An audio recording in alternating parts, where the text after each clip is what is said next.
Hello everybody, welcome to another episode on the Darwin's Room channel. Thank you guys as always so much for joining me. I really appreciate your guys' support. I love to talk about film, I love to talk about movies, and I love to share that joy with you all. So I really appreciate you guys tuning in and sharing in that joy with me because I love to really just talk about it. So anyways, that being said, today we have a different episode. It is not a movie review today. It is a ranking. I have been recently re-binging all of the Daredevil movies, or I guess the one Daredevil movie and all of the shows. Because Daredevil, he is my favorite comic book character of all time. I've always really loved Daredevil. I think he's such a cool character. And I've been really wanting to do a ranking for it for quite a long time. So this is me finally getting through all of the series, watching the 2003 movie again, and just kind of compiling my thoughts on all of it. So this might be a longer one, so buckle in. We are going to go ahead and jump into it and talk about Daredevil. So to begin, let's start with Daredevil, the Netflix season 1. I absolutely adore the Netflix series of Daredevil. I think those 3 seasons are peak Daredevil. You know, it's the best content that we've ever been given of Daredevil and of that, IP original character. And it's been such a joy to see him on screen and to see this character be done justice and given such a grounded and gritty portrayal that's also packed with emotion and really thoughtful and profound elements. So let's start with Daredevil season 1 of the Netflix series. They do such an incredible job of really portraying this origin story, which is magnificently played by Charlie Cox. This man, he was born to play Daredevil. He does this role so well, but not just the Daredevil side of it, the Matt Murdock side of it. He is such an incredible Matt Murdock, and you really feel through his performance this battle between the two sides of himself, and kind of in a way like a battle for dominance, of like he's always teetering back and forth between the two, and it's very complex. And the way that they portray it and the way that his performance lends itself to portray it is astonishing. I absolutely love Charlie Cox in this role. He's incredible. And season 1 of the Netflix series, like I said, it's such a fantastic introduction to the character. It's an excellent origin story, but it also brings Kingpin, and it really does a good job of developing Kingpin as a character on screen in a way that we haven't seen it done on screen before. Because of course before this, it was just the 2003 film, which I will talk about at the end of this review with my thoughts on it and so on and so forth. But Vincent D'Onofrio, he is an incredible Kingpin. I do remember when he was first casted, kind of having a bit of a question mark about it. I wasn't sure if he was the right pick for the role. I wasn't sure how he would do, but I ate my words right away. He is a powerful presence in the Netflix seasons. He is such a beast, but more than that, his Kingpin has so many layers, and it's so intentionally written that they really did not hold back, and they really wanted to give an incredible story. Not just a superhero story, but a character-driven story. This story and this season, that first season, is very much about characters and who they are as people, and how these paths intertwine. And it's very methodically put together. It's very intentional, very methodical, very thoughtful. So I absolutely loved the season 1 of Daredevil. My issue with season 1, and You guys might laugh at me for it, call me dumb for it, and that's okay. I do wish that he got into the red suit a little bit sooner. It does make sense why he doesn't. It's an origin story. You're not going to get the classic red suit until the end.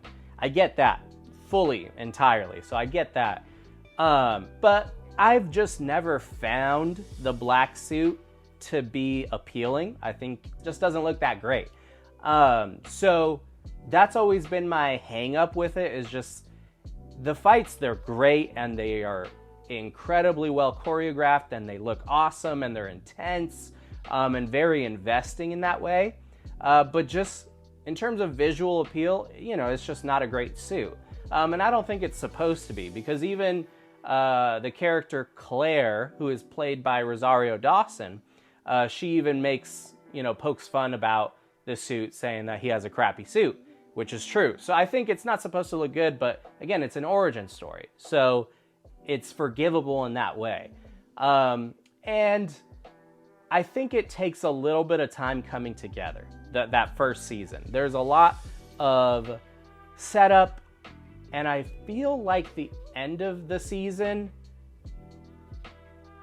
they had a big build up and it was a great ending, but I almost feel like it was a bit rushed. Like when Daredevil and Kingpin finally clash and fight, I felt like there was a lot of build up, but that particular moment, it felt like it didn't fully deliver. But I feel like they knew that, because otherwise, I don't know if they would have given Kingpin much more time in season 3 like they do, and season 2 as well. So I feel like they knew that, and I feel like they had to really bring him back to fully deliver the story. Because I think they knew that there was more in the story to tell. That it wasn't just going to be this Daredevil versus Kingpin just for season 1. I think they knew that this is just the beginning and that it was going to be finished later. So while at the time when I first watched it, I felt like it didn't fully live up, deliver on the buildup of the season. But when I watched it again in a binging format, just going, season 1 through season 3, you can kind of see the continuity of it a lot more vividly. And you can tell that climax at the end of season 1 is just the beginning. And you feel that so much more when you watch it continuously. So I have kind of warmed up to the ending of season 1. Not that I didn't like it before, but I think I appreciate it a lot more now. So I gave season 1 of the Netflix Daredevil series 4 out of 5 stars. I really love that first season. It's such a solid introduction to an iconic character, and again, my personal favorite comic book character. Season 2, and I am on the hill with this one. I know a lot of people like it, but I know a lot of people don't love it. But for me personally, Daredevil Season 2 is my favorite piece of Daredevil content released. I think it is such an incredible season.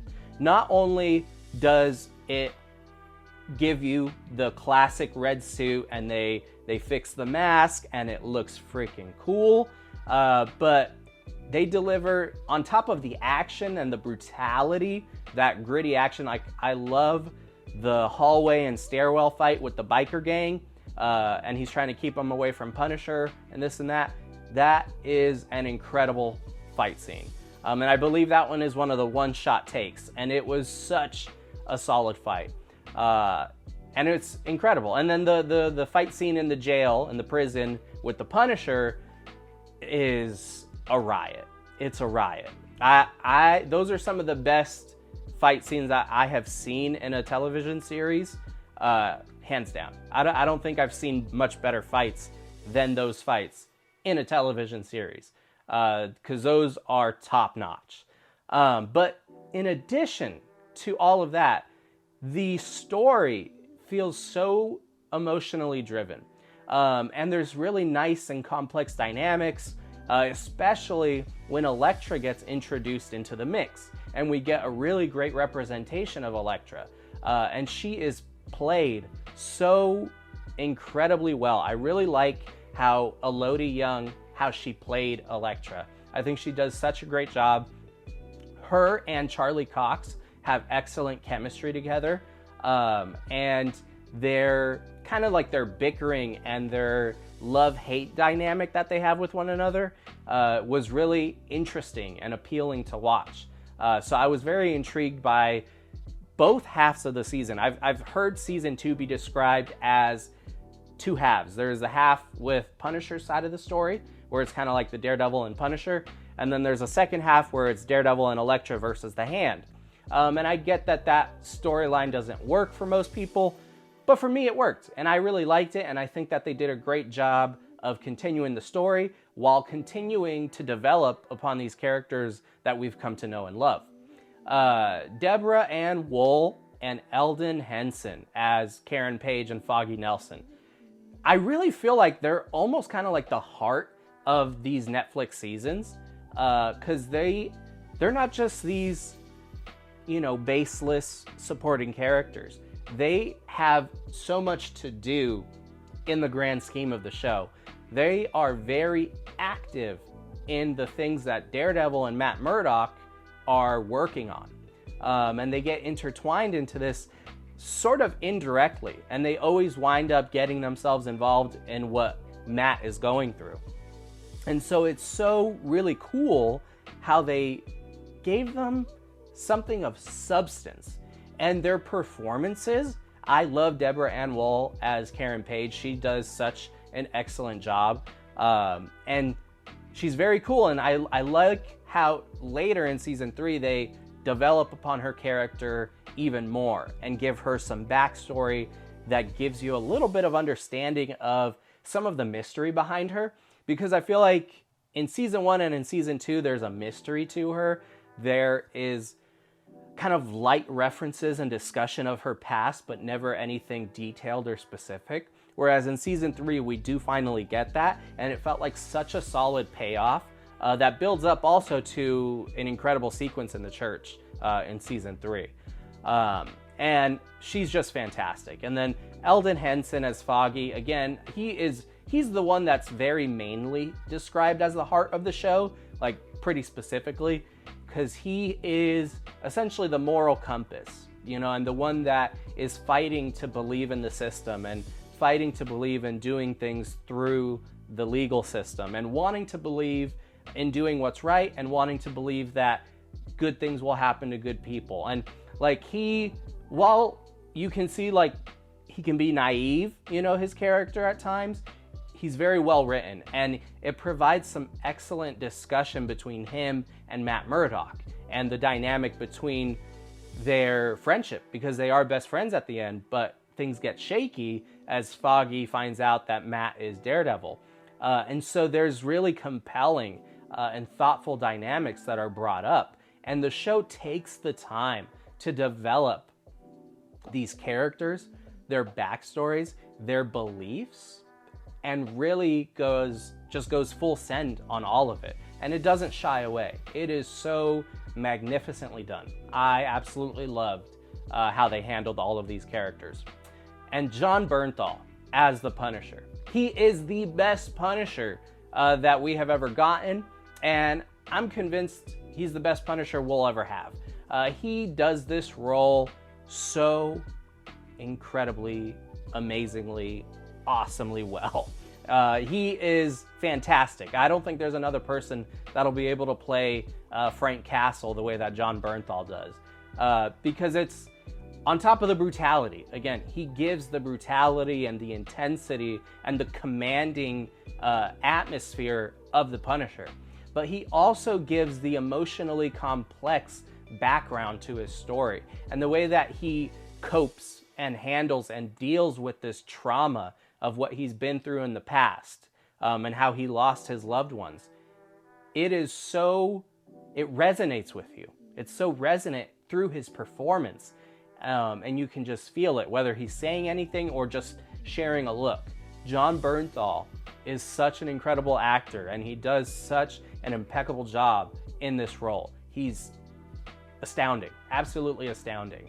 So I love season 2 personally. I think the action only gets better. I think the story only gets better. And I think the characters only get better. It just continues to grow and up the ante, but not necessarily in like chaos, but up the ante in terms of character stakes and character dynamics. It continues to grow the story in expansive ways. Kingpin is in season 2 as well. He's not given as much to do, but he is very prominent still in terms of behind the scenes of what's going on. So I feel like, again, that stream of continuity from the end of season 1, it continues in season 2. And they do such a fantastic job. And Vanessa Fisk, she is such a great character that, again, we got to meet her in season 1. We don't really see her in season 2, but we do see her return in season 3.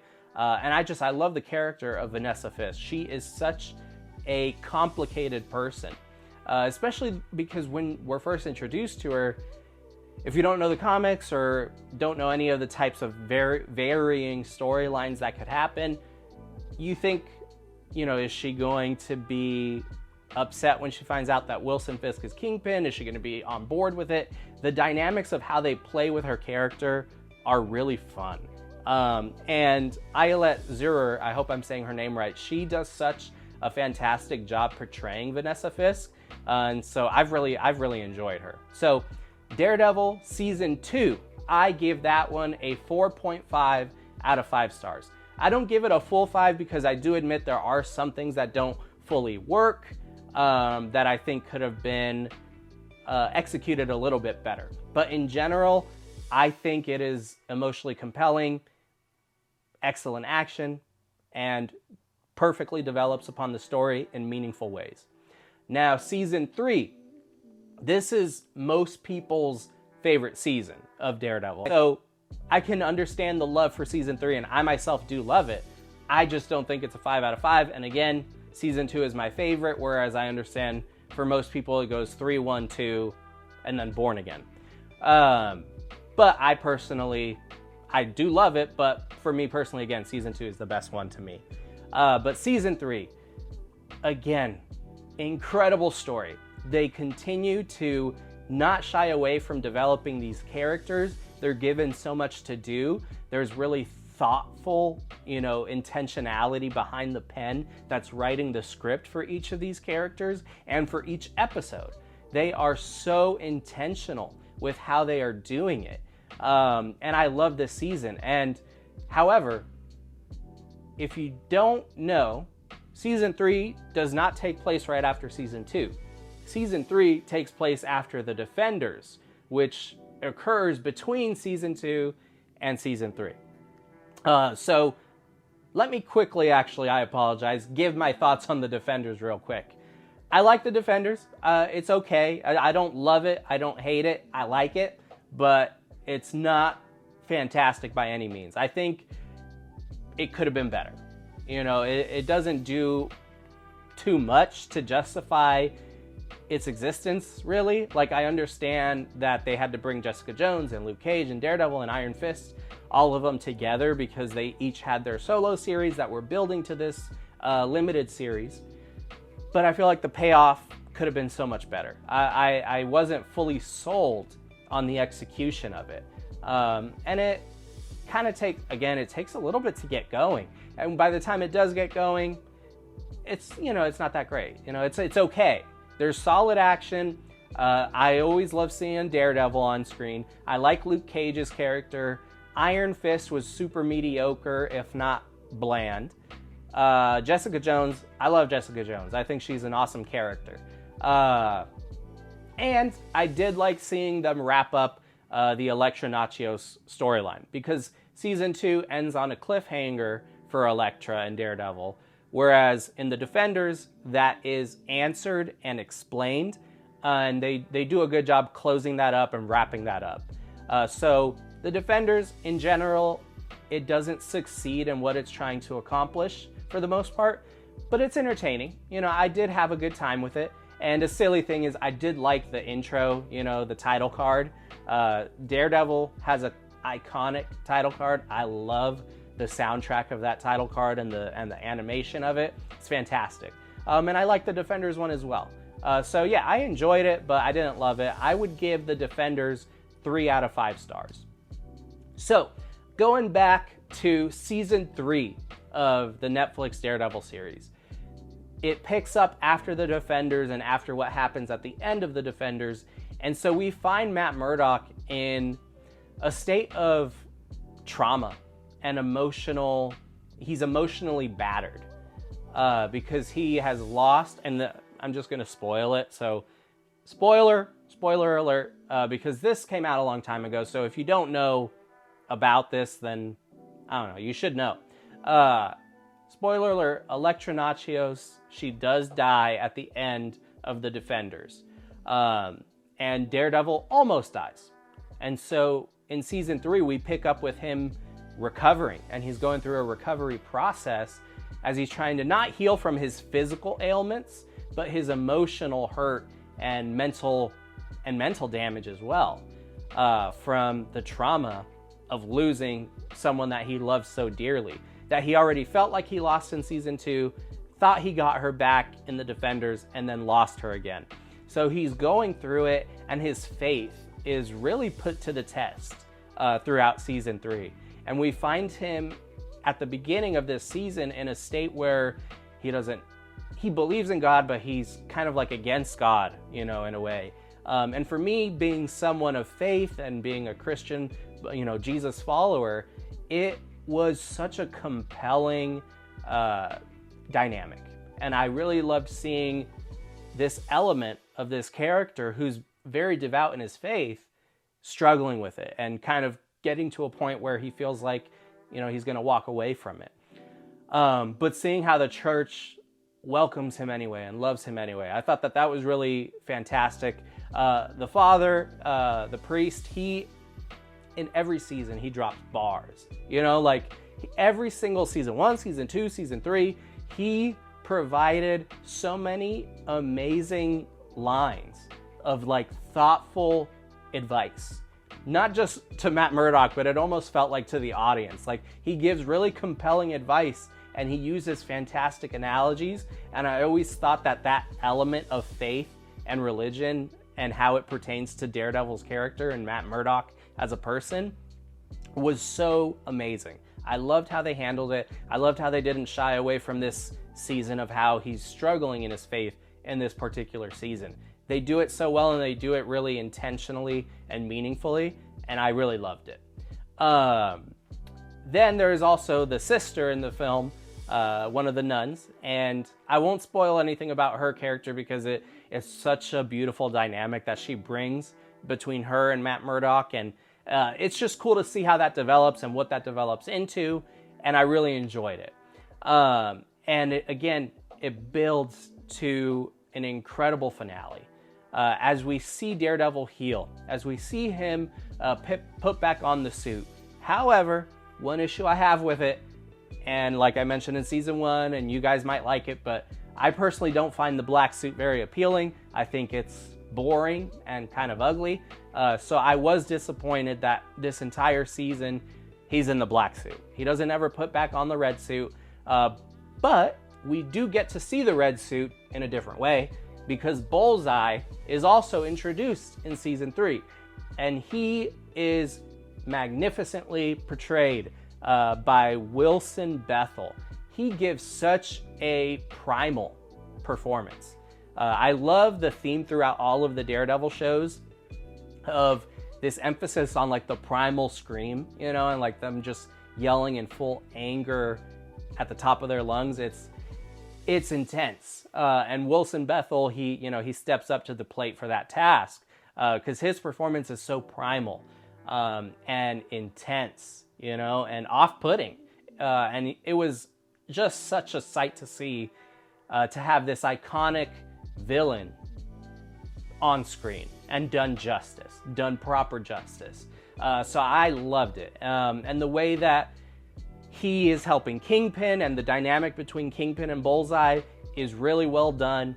And then when we get to see Kingpin again and seeing his dynamic and how he is trying to kind of regain control and maneuver and manipulate the system. It's so well done. You know, it feels like there's this like espionage and political intrigue to it, with the FBI being involved and Agent Nadim's character.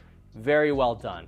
There's so many stakes. You know, there's a lot at stake. And the thing with these Netflix seasons is that it doesn't shy away from any of that. You know, no character feels invincible. Everyone feels like they're at risk. And I really appreciate that, because it makes the viewing experience that much more engaging, because you care about these characters and you want to know what's going to happen to them, and you want to know if they're going to be okay. So it goes beyond good writing. You know, it goes all the way to the strong intentions and thoughtfulness and strategy behind how they put it together. So I love season 3.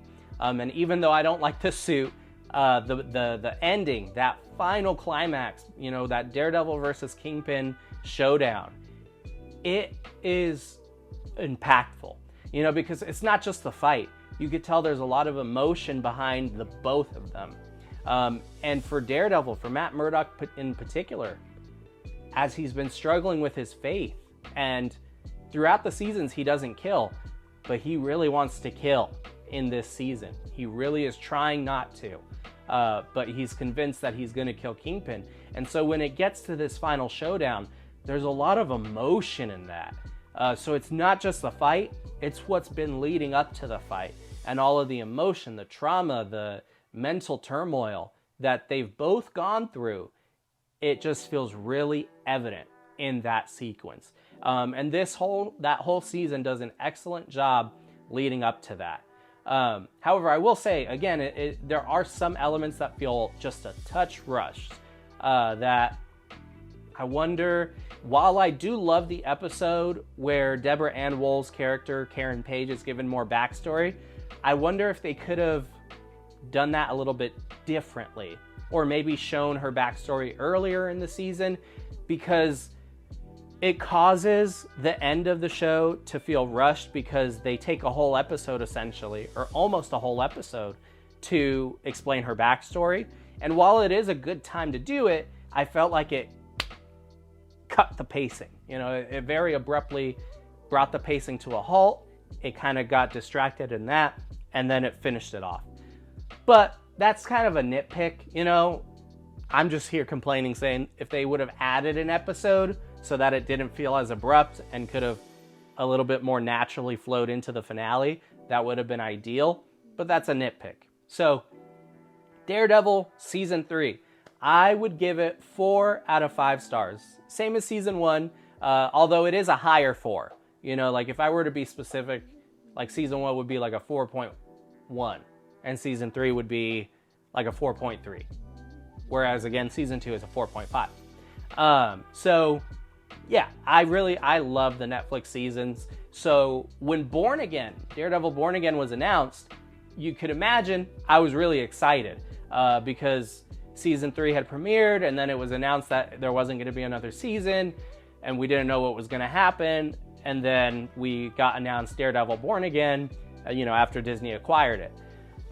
And wow, I was really thrilled to hear that news. And seeing these characters come back for Born Again, I really enjoyed Born Again. I didn't love it, but I really enjoyed it. I really, really enjoyed it. I think they did a great job reintroducing Daredevil, Karen Page, Foggy Nelson, kind of, Kingpin, Vanessa Fisk. They do an excellent job bringing all of those characters back, connecting the story of Born Again to the Netflix seasons while taking it in a new direction and doing its own thing. So they do a solid job, a really solid job. My big issue with Born Again is that it recycles, essentially, the plot of season 3, where Matt Murdock does not want to be Daredevil anymore. However, the element of it is that in Born Again, he won't put on the suit at all. In season 3, he is Daredevil. He just won't put on the red suit. He only wants to use the black suit, and he feels lost in his faith. In Born Again, he's not lost in his faith. There are lines and hints that show that he is still dedicated to his faith, which was really comforting to see, because I was worried that they were going to change that dynamic of this character. And I feel like him being a Catholic is really important to his character. So I was worried that they were going to change that, but they didn't. He's still a Catholic, although I do hope in the next season we see more of that, because I love the wisdom. Again, in season 1 through 3, the wisdom from the priest and the nun, their scenes are some of the best scenes in the Daredevil shows, in the Daredevil seasons of Netflix. And so I really hope that we get something like that in Born Again season 2. But again, they continue the story so well. It's really well done. I just didn't really think it was necessary to make him lose the suit and stop being Daredevil, because that does start the show off to a really slow start, and if you're binging it, it's not too bad. It's only like 2 or 3 episodes where he's not in the suit, and just kind of continues to not do anything about it, or about like the crime that's going on. But nonetheless, it felt like this has been done before. It felt recycled, and I think they could have reintroduced the character much better. Karen Page and Foggy Nelson, it was really awesome to see them again, and to see them again continue that story from the Netflix seasons into this one and bringing some continuity there. There are some decisions made right away in the first episode that I'm okay with, because I know it happens in at least one of the comics, but I was hoping they wouldn't. I didn't want that to happen, but I understand why they did it, and it did add a really emotional dynamic to the show, and it felt very emotionally compelling in that way, as it kind of focuses on this theme of grieving, and how to move forward, and finding a way to move forward, because there's several ways that we can move forward through grief. And so this show kind of explores, what are Matt Murdock's 2 ways to move forward? Does he keep being Daredevil, or does he just stick to being a lawyer? And it kind of jumps with the themes of that, and it explores it, and it does a good job. But yeah, again, it was a bold choice that I'm okay with it, but I was hurt by it, And Jon Bernthal's Punisher, he's reintroduced here as well. That scene, I believe it's in episode 4, when Jon Bernthal and Matt Murdock meet and have a intense conversation, that it felt reminiscent of season 2, but with more to it as well, though.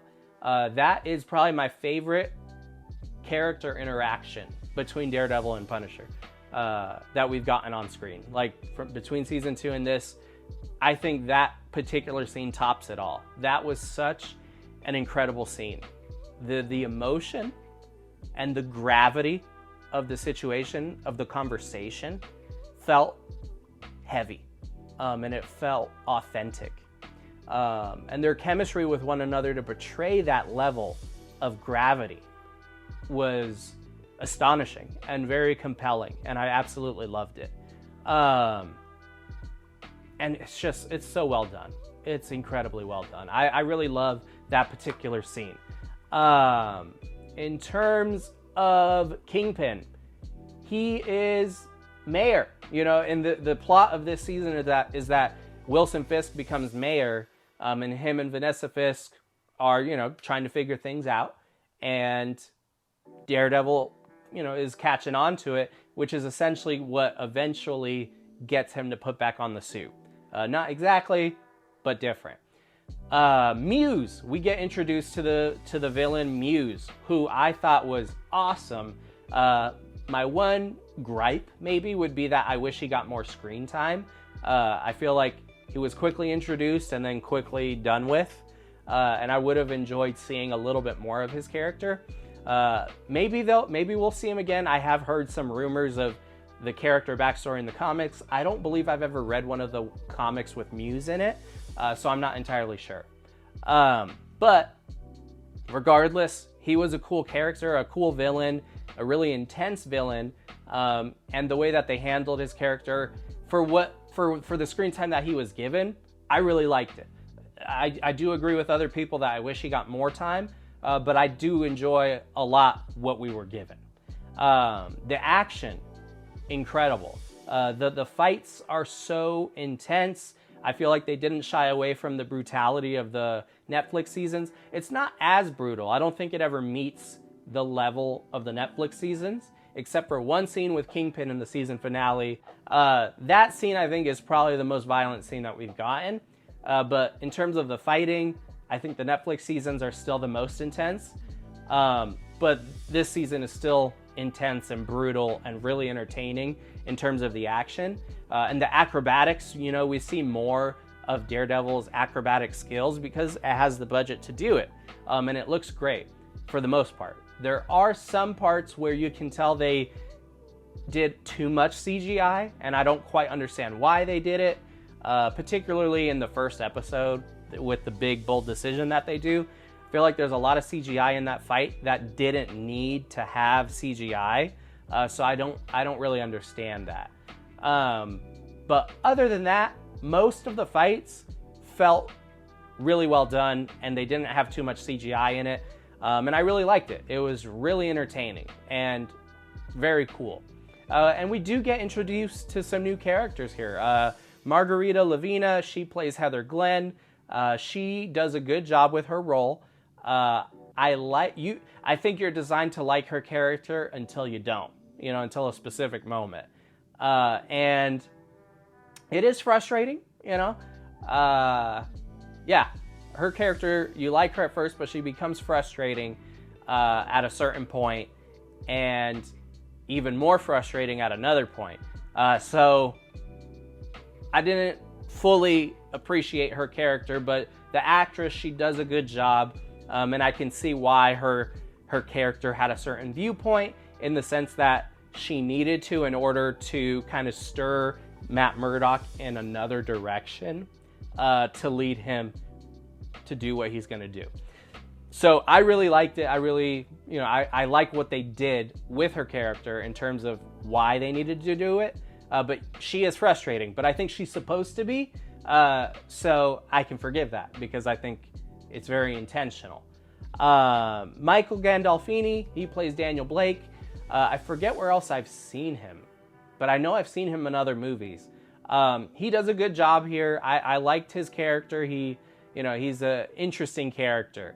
I do want to see more of him. I hope that in season 2 of Born Again that he's given a little bit more like backstory development, because I think that could definitely elevate the story and elevate his character to make him more intriguing. But for the most part, I liked his character. He's a simple character. He doesn't really do too much, but you do get the sense that there's a lot more to him that we'll probably get to learn about later.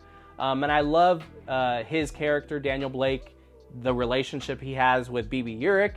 I thought that was a really compelling dynamic between the two of them, because they are friends, but they have differing point of views, and they know that they have differing point of views. And so I thought that was a really neat dynamic, and I really enjoyed that. The entire Kingpin storyline provides a lot of political intrigue, and I thought that they did a great job with it because it felt relevant and it felt interesting. I don't know how else to say it. I thought it was really interesting how they did it. And yeah, although I do think they could have done more with it, it was interesting.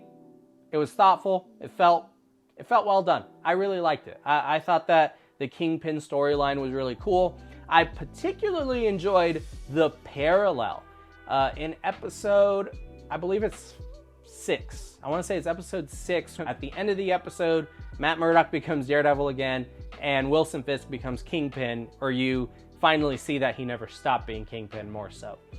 And there's a parallel between the two fight scenes. And that was really cool because that show highlights how they are two sides of the same coin. You know, it's like Kingpin is a devil in sheep's clothing and Daredevil is a sheep in devil's clothing. And it was really cool to see that. And to see how they portrayed that, it was really well done. There are two storylines and how they converge and how their personalities run parallel to each other. The way that they highlight that and emphasize that, it's so cool. I really appreciated and enjoyed that aspect of this season. And then Camar de los Reyes, rest in peace. Oh gosh, the White Tiger storyline. I really enjoyed that storyline. I found it emotionally moving. I loved the Puerto Rican representation. Those are our cousins in DR. You know, we love them. And it was really emotional. That part of the season that handles the White Tiger storyline, White Tiger is the vigilante, but Hector Ayala is the character's name. And I really like how they handled it and what they did with it. And it's particularly episode 3 is my second favorite episode maybe in the season. Because it's just the trial. There's no Daredevil action or anything like that. It's just the Hector Ayala trial. And it was such an interesting episode, and I think that they did such a good job with it. I also like the character Detective Cherry. He was really cool. He's played by Clark Johnson. I like the dynamic between him and Matt Murdock, who once again is played phenomenally well by Charlie Cox, who was born to play this role. But their dynamic, you know, they have a good relationship, a good friendship, and they help each other out. But you can also see how Detective Cherry doesn't want Matt Murdock to be Daredevil again. He's like, hey, I don't want you to ruin your life. I want you to stay okay. But of course, you know, one thing leads to the next, and things continue to pile up to where Matt Murdock has no choice but to become Daredevil again. But so to see their dynamic, I really enjoyed it. Detective Kim, I like her character. I just don't think the actress did a great job with the performance. I think they could have done a better job.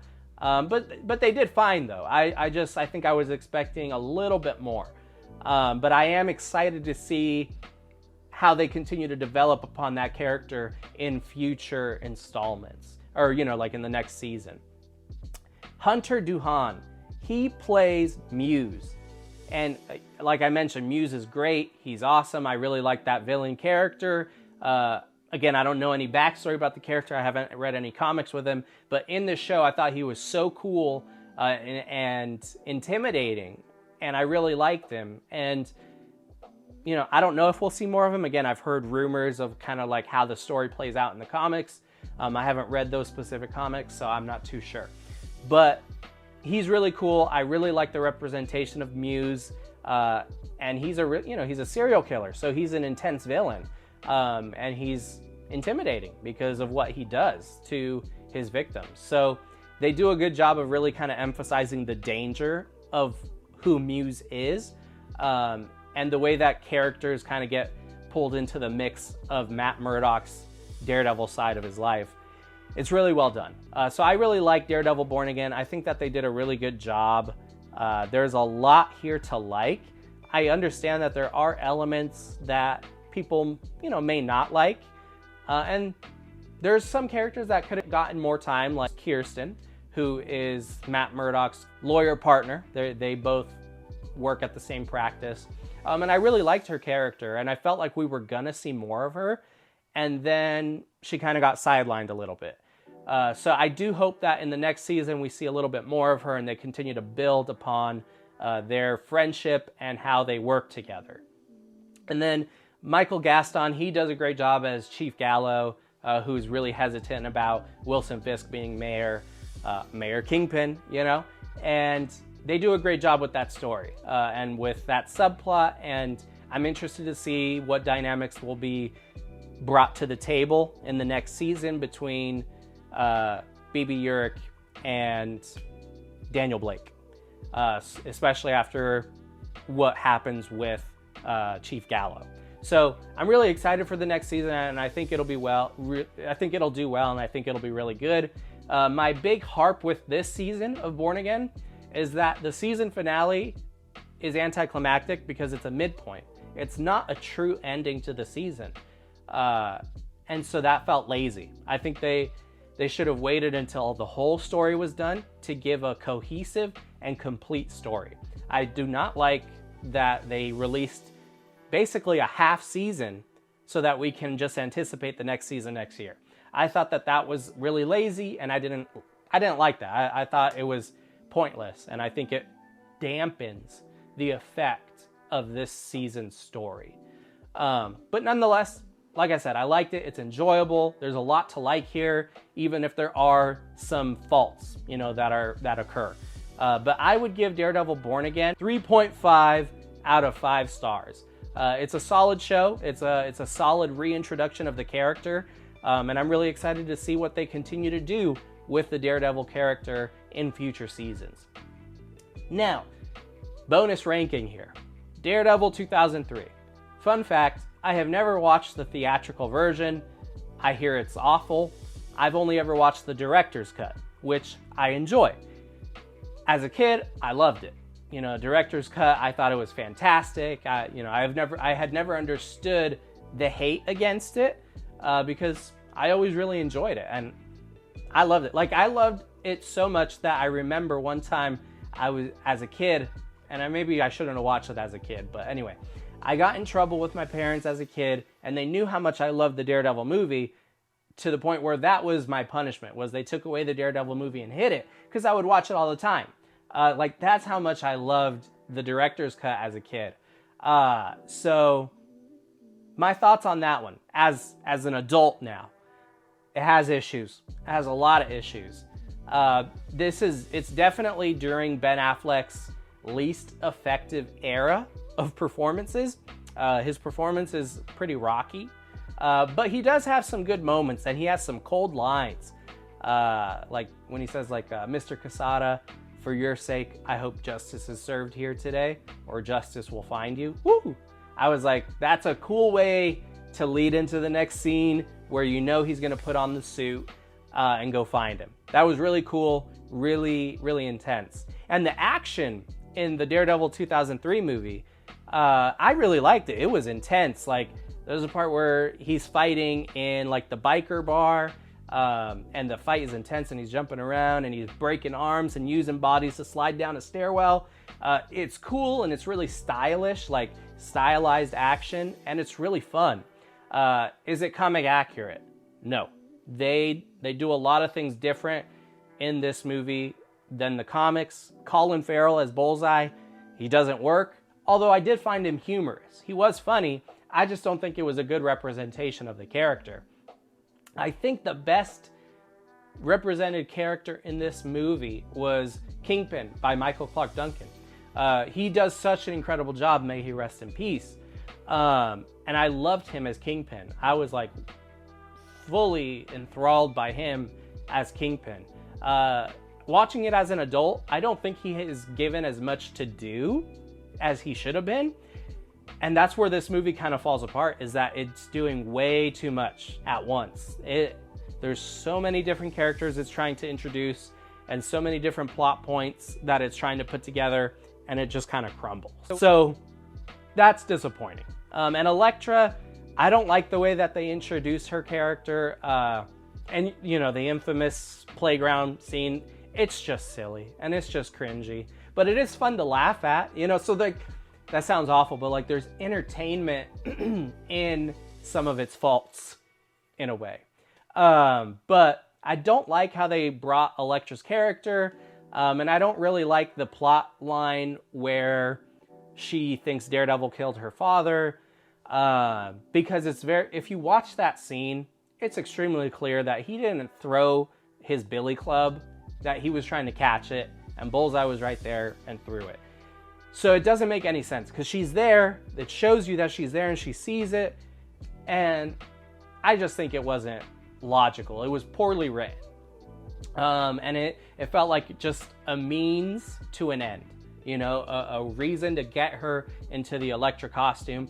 which we don't really have any backstory for. Like, how does she know how to fight this way? We don't get any backstory, so it felt very forced and shoehorned in for the sake of giving Ben Affleck's character a love interest, which is fine for the time, but I just don't think it's effective and I don't think it works. Jon Favreau and Ellen Pompeo, they are Foggy Nelson and Karen Page in this movie. Jon Favreau, he gets a lot of screen time as Foggy Nelson, but he's more of the comic relief, whereas in the Netflix seasons, Foggy Nelson's character is like the heart of the series. Like, he's like the moral compass, whereas in this, he's just comic relief, and he doesn't really care too much about doing good. He cares more about getting the money flow to come in, because there's a couple lines where he mentions that. So I didn't really like the representation of the character in this one. And then Karen Page is completely sidelined. It's like they thought she was just a pretty face in the background. They didn't give her anything to do, really. She is integral in finding out one key plot point, where she helps Jon Favreau's Foggy Nelson. But that's it. Like, she doesn't say much. She's a useless character in this movie. And I really wish that they would have given them the proper representation, like the Netflix seasons did. But nonetheless, this is an older movie. It was from 2003. It wasn't going to be as effective as these newer seasons that learned from their mistakes, or learned from the mistakes of this film.